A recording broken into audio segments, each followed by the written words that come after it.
chuan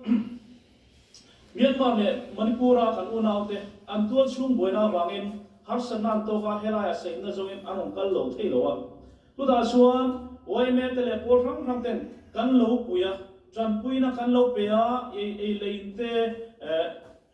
chen na inte kan nai to saka thi to bin sarkar ne tang rolin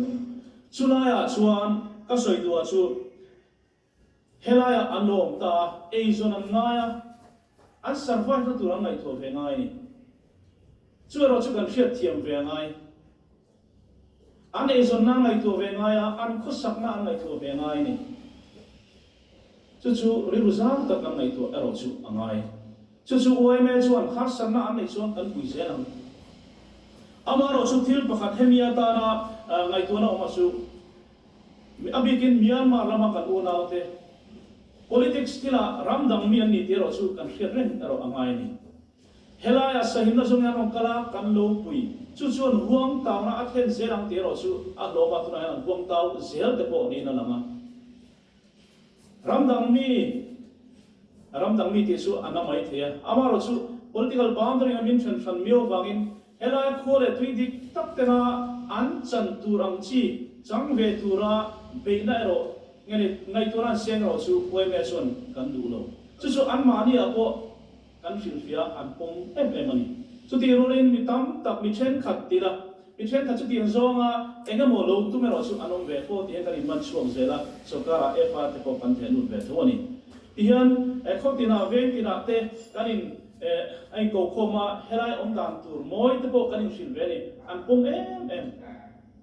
helai khole tuen ni lo ti chu an thebe tho oime pon helaya ra tlang din mona an din chung chuan oime member an ni te po kan hallo kan rem ti ri lo ni putian chuan atai da tu ka chu an siam ve tho bokani chu de chuan ngai tu na hi kan sen ve angai ani chuan point khat che kan soi le nga hemi Zo-Reunification movement chung changa hian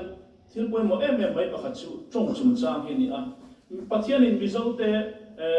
malmin Sawma trong bil nam pol chi sang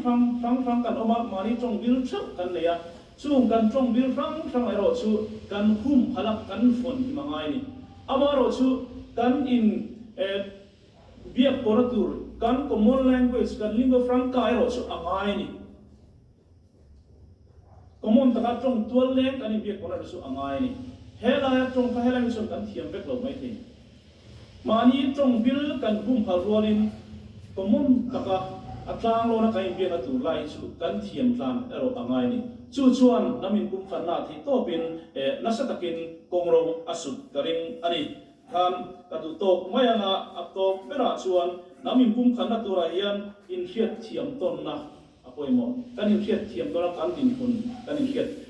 ui angai chu namin kum khan na ta na apoimo ni ka hiat krome